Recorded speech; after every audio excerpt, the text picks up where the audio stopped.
So as most of you probably know already, the series is co-organized by CRRC, IRISC, and American Councils. As you can hopefully see on your screen, we do have a number of other talks upcoming for this semester.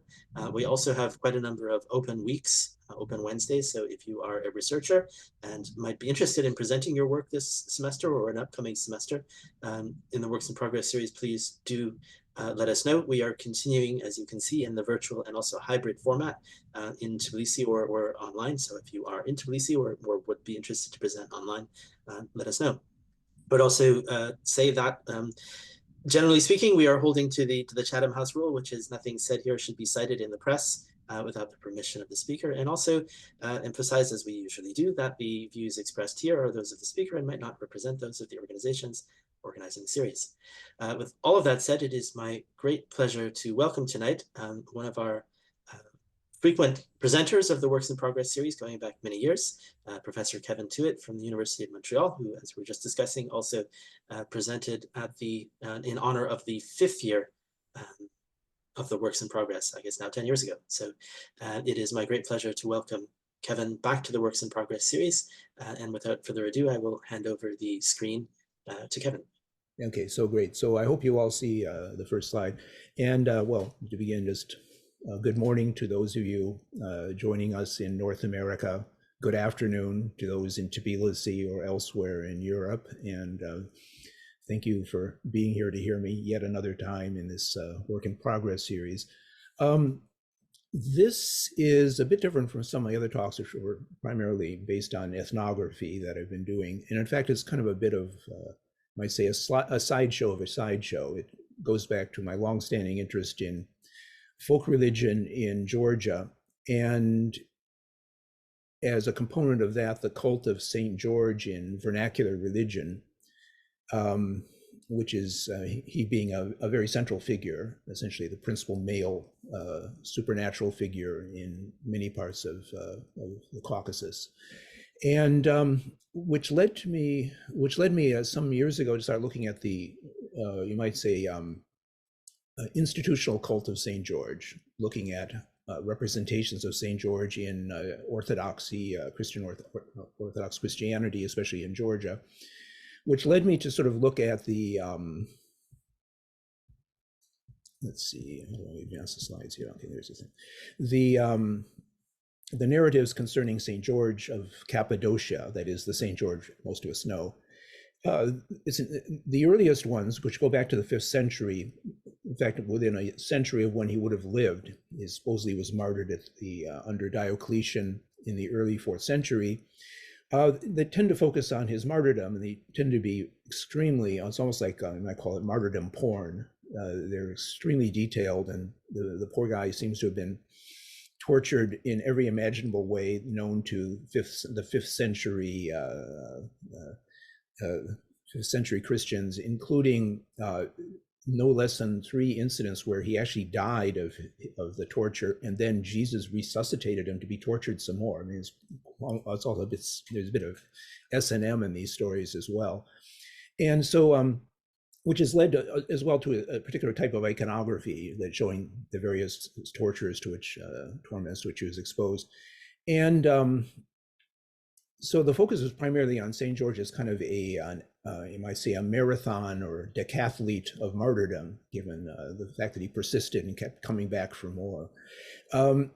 Some centuries later, you start getting miracles attributed to him, all of which occurred after his death, that he would come back to help someone find a lost ox, save a youth who had been captured by the Saracens and bringing him back miraculously to his family and such and so on.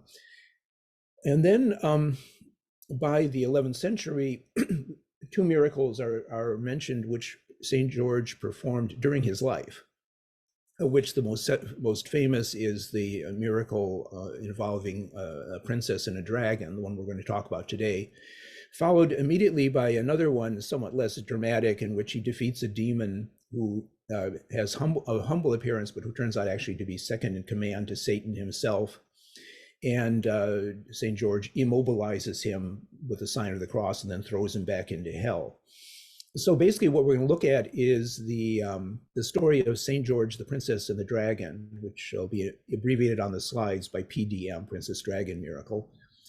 And the version of it that most people know, it goes back to a collection of stories, edifying stories of saints called the Legenda Aurea, or the Golden Legend, which dates back to the 13th century, and within a few decades after the Latin version came out, it went viral across Catholic Europe, and versions of it were translated into pretty much every European language. And so most people know the story of St. George from that. And of course, with the Crusades, St. George became extremely popular in many European countries, including England, where he's recognized as the patron saint. And there are even hills in England, like this one shown in the slide in Oxfordshire, where it is claimed the dragon miracle took place, where St. George defeated the dragon. I will point out that in these, the images that most people know, including the one you see here and the one and the two of the preceding slide, St. George is shown killing the dragon with his spear, usually sticking it in his mouth or into its head, with the princess standing by, and in each case shown holding the dragon with a leash. This very popular imagery of St. George and the dragon, in fact, is not the oldest, that's one of the primary topics for today. And so what I'm going to focus on are the very earliest versions of the Princess and Dragon miracle. These go back to well before the Legenda Aurea, which is late 13th century. And we have them in three languages. In Old Georgian, we have a manuscript dated to the late 11th century, which is kept in the library of the Greek Patriarch of Jerusalem, but which was originally the possession of the Georgian Monastery of the Holy Cross in Jerusalem, and which has been dated to the late 11th century by Nikolai Marr, Robert Blake, and other specialists. And several later manuscripts referring to, with the same text, very close to the one that's kept in Jerusalem, the late 11th century one, which is the oldest witness of the Princess and Dragon miracle we know of. It appears in Greek from the 12th century onward, and in Latin also from the 12th century onward. There are, if we just look at the first century after the oldest Georgian manuscript appears, we have it then in at least 2, possibly 3 Latin versions, and 1 in Greek. And so what I'm going to do is sort of look at how we can compare these oldest versions to get some idea of what one might reconstruct as the earliest narrative of St. George, the Princess, and the Dragon. And by collating the text I refer to, it looks like this. So the miracle is set at the time of the Emperor Diocletian, which would be the last great persecution of Christians before Constantine declared Christianity the state religion of the Roman Empire in the early 4th century. It takes place in a city called Lassia, which has not been located on a map, and takes place under the rule of a king named Selbios or Selvius in the Greek and most of the Greek and Latin versions, and Selinos in Georgian. So there's a slight difference in spelling, which will become significant. We'll talk about that in a second. So he's described as a cruel, idol-worshipping persecutor of Christians, and to essentially pay him back for his sins, a dragon is made to appear in a nearby lake. The dragon is hungry and starts eating the people of Lassia. After the king sends his army, which is incapable of dealing with the dragon, he being large and fierce, finally they make a deal that each member of the city will sacrifice a child to appease the dragon, and they draw lots to do this. And the king promises that when it's his turn, he will send his only child, his daughter, to be eaten by the dragon as well.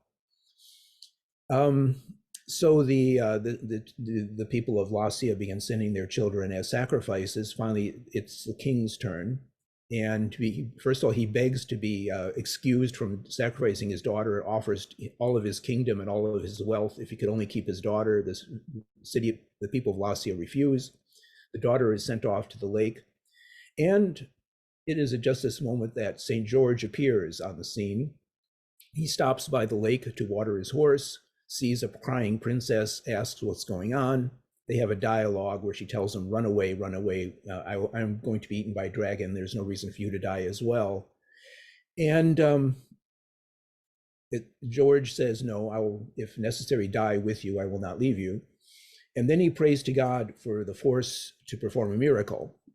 And at this point, there's a shaking in the waters in the reed bed, and the dragon appears.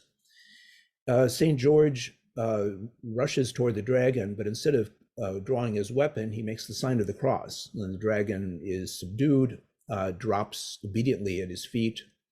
He asks the princess to remove her belt, and with that, he ties it around the dragon's neck as a leash and tells her to lead the dragon into the city. The people are frightened when they see the dragon come in. St. George tells him to stop and behold what will happen, and tells them that if they're willing to become Christians, he will kill the dragon. And the people agree. He slays the dragon, beheads it usually, and a bishop is sent for, baptizes the king, the nobles, the people of the city, 45,000 in all. They build a church, and inside the church, St. George performs another miracle where he makes a spring, a healing spring, spurred up in the sanctuary of the church, which is used to cure people of their illnesses. And at this point, he leaves the city of Lacia, and that's when the second miracle happens. He encounters the demon who he subdues. So the two narratives are essentially linked directly as successive episodes.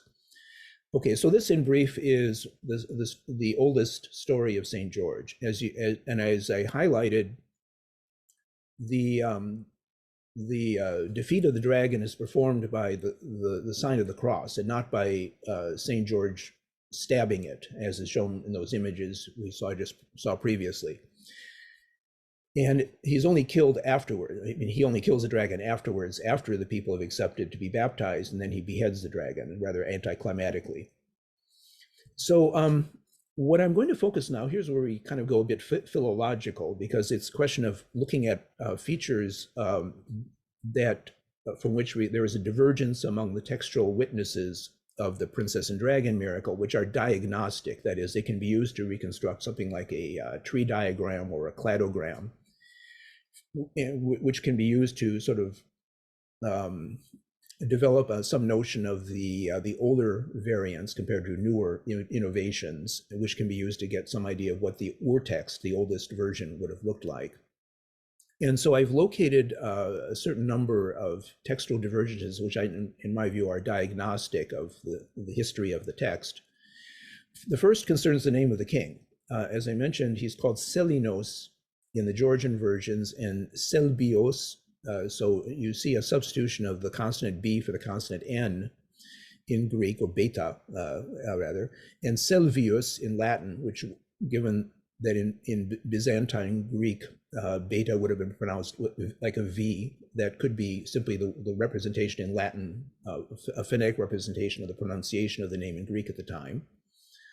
What's important to know is that there's no N, so it's replaced by a B or a V, that is a labial consonant. In nearly all of the Greek witnesses of the story, and also in two of the Latin versions, the dragon is bound not by one item, the princess's belt, but by two things. First, he binds it with the belt, and then he says, rather tie the dragon with your belt and the cord of my horse. That's the expression he uses. We're left to try to figure out what the cord of the horse is. Is it the bridle? Is it some kind of rope that he has attached to the horse to lead it or something? It's not entirely clear. And so therefore it's a leash made out of two elements presumably tied together, which we do not see in any iconography, but nonetheless the texts all refer to this thing. So the dragon was tied with the princess's belt plus the cord of my horse. In his prayer to ask asking God for force to perform the miracle, he says that he quotes a number of elements of scripture in more or less direct form, some of them slightly garbled, including what appears to be a citation of the Gospel of St. Luke. Jesus knew the thoughts of their hearts. And but also in many versions added to that, the Lord knows the thoughts of men, that they are vain, which seems to be referring to Psalm 93. So there's some question of what the original citation was and whether it was directly taken from one of these sources and not the other. And then some scribe saw an echo of, say, Psalm 93 and looking at a quotation from St. Luke and added the part about the thoughts of men, that they are vain. And so this may seem a very minor point, but it is important for looking at kind of priority of readings in the history of the text. Finally, there's the moment where the dragon appears, signaled by some kind of movement in the waters, and sometimes specifically the reed bed where the dragon appears. And the term lertsmovani or lertsmovani in Georgian comes from lertsami for reed. And then in arundineto in some Latin versions, that's also a term for specifically a reed bed, whereas others just refer to there was movement in the lake or in the waters. So referring to the name of King Selinos, okay, at first it appeared we had a bunch of variants of the name for which there was no known source. For the ones with the letter beta or V in Latin, Selvius, and so forth, one philologist from about a century ago, Althauser, said that he knew of no possible source for these names and simply said it was made up by the first person to write down the miracle, that it was pure fantasy. And so it appeared for Selinos as well, until I came across another martyrdom story of a woman, this time Saint Febronia, not nearly as well known as Saint George, but apparently very popular at the time, who also was martyred in gruesome fashion at the time of King Diocletian. And in particular, the hegemon of the empire, who was sent to persecute Christians in the town where she lived. She was a nun, and she was dragged out of her monastery or convent to be tortured, was called Selinos. So we now have another Selinos, someone of the same name, who was a person of authority and a persecutor of Christians, and who served under the emperor Diocletian, which gives us kind of a perfect match in terms of chronology, location. Both of these events are said to take place in the eastern realms, eastern part of the Roman Empire, so roughly in the region of Turkey, eastern Turkey, or the Near East. And of course, his behavior. He is someone who is noted for his cruelty and hatred of Christians. So this gives us a credible source for the name. And then for working out the chronology, would the Georgians have known the story of Saint Febronia? We have, in fact, a published text which dates back to just the middle of the 11th century, just before the time of the text of St. George would have been written.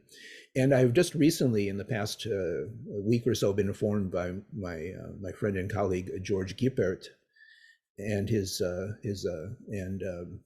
Mariam Kamarawuli, that in a palimpsest text, that is a text that's under a text that was erased and then written over with a later text, they have fragments of the martyrdom of Febronia with the name of Selinos mentioned in them, which would predate certainly the 10th century. They would probably be dated around the 9th or perhaps very earliest 10th century, given the dating of the upper text. They would have to be older than that. So it's clear that the martyrdom of Febronia circulated among the Georgians well before we would attribute the first composition of the martyrdom of St. George, and the name of Selinos appears in it. So another interesting factor is that in the martyrdom or in the miracle text of the princess, when Diocletian is referred to, he's not called Diocletian, he's called Diocletian. Rather, the vowels are mixed up. So instead of Diocletian, he's Diocletian, with the E and the I switching places. Very odd. So Diocletiani in Georgian. What's interesting about this odd misspelling is that it appears also in the story of Febronia. That is, Febronia may well have been the source both for the name of the king Selinos and for the misspelling of the emperor as well. So we have two things that are potentially diagnostic for this textual history that I'm working out. Please bear with me. I know this isn't the most exciting material, but this is how we proceed when you're looking at textual history. As for the reed bed and the cord of the horse, now what's interesting about that is that the term used for the cord, which was used to along with the princess's belt to tie up the dragon that serves as a leash.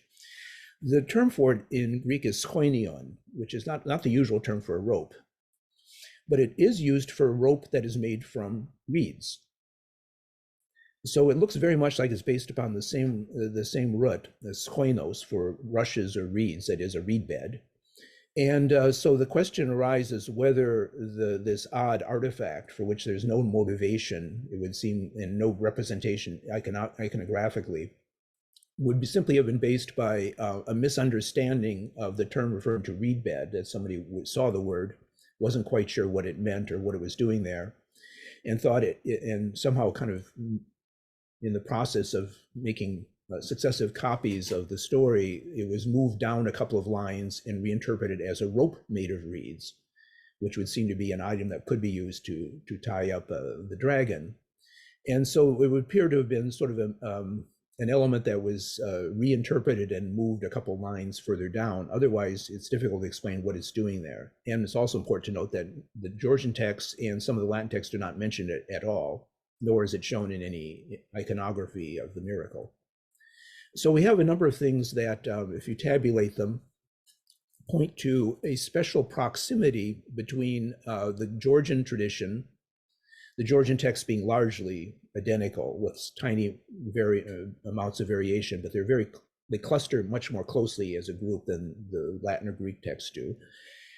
And that shows that, first of all, the Latin texts tend to be closer to the Georgian, especially the older ones, and also the Legenda Aurea for certainly these things. In the Legenda Aurea, in fact, we even get the name of Selinos, but slight change in spelling, Silena, with two vowels transposed. But it's not the name of the king, it's the name of the town. That is, there's no mention of Lasia. The miracle is said to take place in a town called Silena. So this seems to indicate that the variant with N is not limited only to the Georgian text. It also appears in a couple of the Latin texts. There's also another one in which the king is called Sennius, also with the consonant N. So this is all evidence that we have something in the Georgian tradition which was also shared with some early Latin texts, and on the other hand, did not penetrate into the Greek traditions, as far as we know. And so if we sort of put all of these diagnostic factors, I'm not going to kind of go through this in detail, just look at kind of the way the diagram is colored, and I hope you see that the things in blue show proximity to the Georgian tradition, and so we see the name of Selinos, the references, absence to a reference to some kind of horse cord, the garbling of the reference to God knowing the thoughts of men, that they are vain, and also agitation in the waters, referring either to waters, aqua, or lake, laku, or in some cases specifically to the reed bed, and versus most Greek texts, which do not mention any signal of the dragons approaching this, except for the princess crying out, "Get away, the dragon is coming."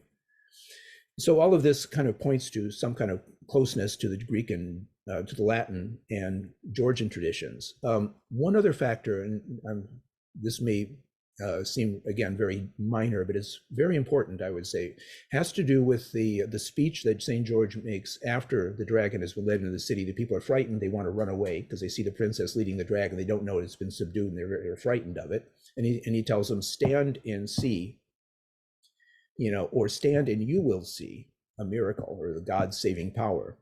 In the Georgian text, it's stand and you will see. Ichilot is the Old Georgian optative, which also served as a future indicative, you will see, second person plural.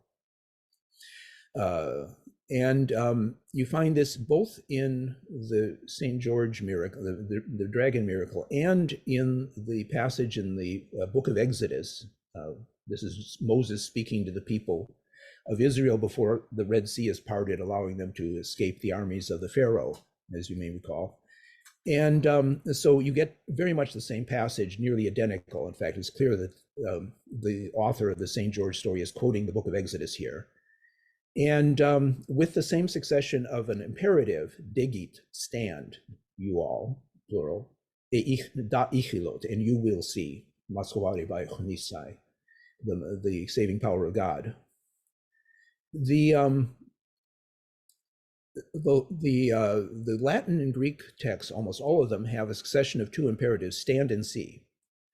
Furthermore, if you look at the standard versions of the Latin and Greek Old Testament, that is the so-called Septuagint and the Latin Vulgate of St. Jerome, these also have, in the book of Exodus, in chapter 14, verse 13, stete kai horate, stand and see, or in Latin, the same thing, is sort of state et videte, stand and see. Again, both are imperatives, second plural. So it appears that the Georgian follows its version of the Old Testament, and the Greek and Latin follow their versions of the Old Testament. Okay, interesting. But we do find a few cases where in Latin and Greek witnesses, we also have the same succession of tenses, imperative followed by future, as in the Georgian. These are the ones that are shown here and marked in blue. So this is manuscript L in Greek. We have opseste, that's the verb meaning to see is highly irregular in Greek. That means you will see, you plural. And thelete ide is kind of modern Greek or late Greek periphrastic future based upon the verb thelo, meaning I will. It's a bit like in English, I will see, or you will see. So there we have the future, not the imperative after the first verb, which is in there. And then also we get a couple Latin texts which have, instead of state et videte, we have state et videbitis. Again, it's a future second plural. So this implies once again that there's something in the Georgian tradition which is shared with some of the Greek and Latin texts, which again would imply its chronological priority, given that in a succession of two verbs referring to the same situation, you would expect them to be in the same tense. The fact that you have a shift from imperative to future is what we'd call the lectio difficilior, the more difficult reading, and therefore likely to be older. Something you'd be more likely to have someone correct from imperative plus future to imperative and another imperative, just by kind of following in the train of thought when writing down the first verb. So therefore, the succession of imperative plus future is something you would expect to be older, and in fact, the fact that it's attested in some of the Greek and Latin witnesses as well gives it chronological priority. All of this kind of giving us some kind of reinforcing the simple fact that the Georgian witness is, as a manuscript, older than any of the Greek or Latin textual witnesses that we know of. So the question is, I will leave open the whole question of, does this mean the text was originally composed in Georgian?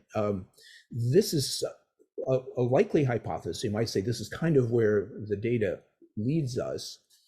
On the other hand, it still can't be proven. There's no smoking gun yet showing that we have, in fact, a Georgian original, which was then translated from Georgian to Greek. We have lots of translations of hagiographic texts from Greek to Georgian, and most Georgian philologists consider the story of St. George and the Dragon also to have been translated from Greek original into Georgian. Cases of the contrary direction, where we know of a Georgian original going into Greek, are not unknown. There's one celebrated case, the story of what's called the Balavariani, or the story of Saint Josaphat, and which in fact seems to be based upon a story of the Buddha, of all things, from India, which went through a series of migrations from language to language, from east to west, passing through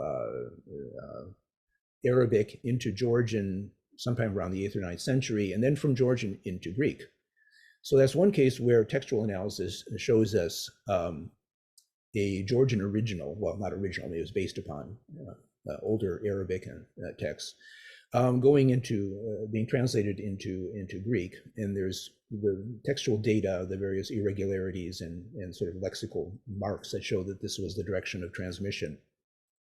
Other than that, there's a study by Nikolaos Alexidze, who looking at precisely translations from Georgian to Greek, and saying there's one other text for which this might have been the case, but the evidence is still uncertain. So basically, you have one fairly certain case, one possible case. So this, if it's in fact a Georgian original that went into Greek, would be the third. But like I said, no smoking gun. On the other hand, we can say with confidence that Jerusalem seems the likely scenario for this contact among speakers of Georgian, Greek, and Latin, specifically in the time of the First Crusades and the establishment of a kingdom, a Latin kingdom in Jerusalem. We know that the Crusaders already considered St. George a patron of Christian warriors, and there's even references to appearances of St. George as the Crusaders took the cities of Antioch and Jerusalem at the very end of the 11th century. So they would have already been aware of St. George from earlier references to him in Latin Christianity, and therefore would have been open to learning more stories about him. So therefore, the idea that you would have had sort of a textual transmission involving Greek, Latin, and Georgian in the 12th century, specifically in Jerusalem, doesn't seem at all difficult to believe. And indeed, with regard to the venue where the manuscript I'm referring to, the oldest one, was held until it was turned over to the Greek patriarch in the Monastery of the Holy Cross, we even have textual references, actual prayer requests in the name of Latin Christian dignitaries who were in Jerusalem at the time, including several who were involved with the Knights of the Holy Temple, or the Knights Templar. And so here are two references to individuals. One has been reconstructed by philologists as Geoffroy Fouché, who was the preceptor of the Holy Temple of Jerusalem in the mid-12th century, and in which he asks that the Venerable Cross have mercy on our brother Geoffroy. The one limiting factor is that these prayer requests were written down by a Georgian scribe who clearly didn't know Old French, and was therefore trying as best in Georgian letters to represent the sounds of the names of these individuals as they came forth with their requests for the protection of the Holy Cross, and wrote them down in the margins of a manuscript dated to about 1156. And the second one has a reference to what would clearly be Philip of Nablus, given that his entire family is also mentioned and has been worked out from evidence that Philip of Nablus did in fact have a wife and daughters of these particular names, and a father-in-law and so forth. So all of this sort of indicating that, yes, there was clearly contact between Georgian and Latin-speaking Christian milieu at this time in the 12th century. I'm going to conclude with, I'm going to leave aside the text now, and now we'll look at iconography, which I hope will be maybe a bit more entertaining for you than the textual philology we've just been indulging in. I've been indulging in anyway. What's interesting about the iconography of the Princess and Dragon miracle is that there's really one focal scene that represents this entire narrative in Christian iconography, that is represented in frescoes, icons, and so forth. Compared to the martyrdom narratives, as I mentioned, it was kind of like martyrdom porn, with St. George being tortured in all sorts of different ways. And what you usually see in representations of the martyrdom are a series of little scenes showing torture on the wheel, torture in boiling oil, torture by this, torture by that, often attached to the face of a cross. So you get a bunch of tiny little icons showing these different scenes, like 6 or 7 of them. Whereas for the Princess and Dragon miracle, it's one scene, that is the one where the princess leads the dragon into the city of Lassia, with St. George following behind on his horse, but with his spear up. He's not attacking the dragon. It's not like in the later iconography where George is shown with his spear in the mouth of the dragon. Here the spear is up, and you can see this is the fresco of probably the oldest, in fact, the oldest visual representation of the miracle from the tiny church in Adishi in Svaneti. dated to roughly around the year 1100. And in that, we see the princess leading the dragon. It's probably best to use Privalova's drawing from the actual fresco. There's a photo I took of it. And what you see is the serpent-like dragon led with a leash around its neck by the princess. The princess is moving toward the right with her hand up, gesturing with her left hand while pulling the dragon along with her right, and St. George riding behind with his spear up, and then the people of Lacia staring at the scene. And then you see in other early Georgian frescoes of essentially the same setup. Notice again the princess leading the dragon with her right hand, gesturing with the left, the dragon at her feet, St. George behind, and then the city of Lacia. Also on the outside of this tiny church, you have another very common scene of St. George spearing Diocletian while St. Theodore spears a serpent. So there's also other types of iconography that accompany this. But with regard to this, the slaying of the dragon by St. George, is precisely these four components. And I've listed them here in this table, which is probably a bit too tiny for you to read. That is the princess holding the dragon on a leash with her right hand, gesturing with the left. Second feature, St. George riding a white horse behind her with his spear up, not attacking the dragon. Third feature, the dragon following the princess at her feet. And then fourth, the walled city shown off to the right side as the people look out at the princess approaching with the dragon. And using these four features, I've identified quite a number of visual representations, of which the Georgian ones are the oldest. But it also appears in other locations besides Georgia. Notably, there's a fresco at the church of Staraya Ladoga in Russia, dated toward the end of the 12th century, between 1170 and 1180. You see it here on the left-hand side of the image, showing exactly the same representation. Here is the princess leading with her right hand, the dragon with a leash around its neck, left hand not terribly visible, probably raised, and then St. George on his white horse riding behind her. So iconographically, all the four features are there. It's almost as though they were copying it from an image similar to the one we see in Adishi. And likewise, we see an image from North Macedonia, dated early 14th century. Again, very similar. There's the city of Lacia, the princess, leading the dragon, St. George behind her. Another image from Georgia as well, from the 12th century. And then furthermore, we also see it further afield in a kind of a composite icon from the St Catherine's Monastery in Sinai, dated to the 12th century. The princess is sort of seen off to the side with the dragon down below and St. George. And then one from Kosovo, dated to the 14th century, the famous enameled icon of Georgia from the 15th century, and then one from Russia, beginning of the 17th century. And then also a fresco in Svaneti, interesting enough, reversed, because here we see the princess to the left and not the right. It's almost kind of as a mirror inversion of the scene. But again, she's holding the dragon, and the dragon, you can sort of see its mouth at her feet, and St. George behind her.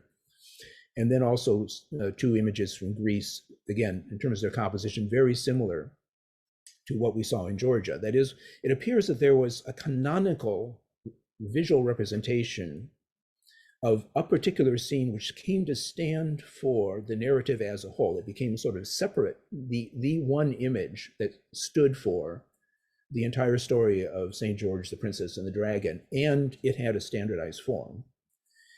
There's other standardization present, which has much older history. That is how St. George is represented. He's always shown with curly hair, no beard, on a white horse. It contrasted with the bearded St. Theodore, usually on a brown horse. And that's quite specific to iconography of St. George going back several centuries before the Princess and Dragon miracle.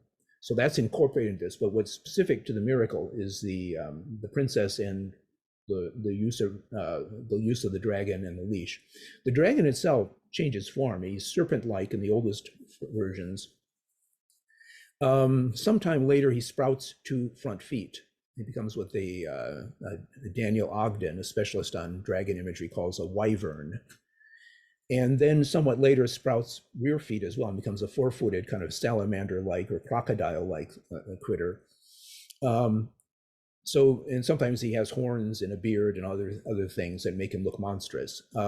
So it's not as though the iconography is totally static, but it seems to be particular features that become standardized as it kind of follows a spread to at least three centers from which we have these images. That is Georgia itself, the area around Novgorod, Ladoga, and then in the Balkans, in Greece, what is now Kosovo, Macedonia, in that area.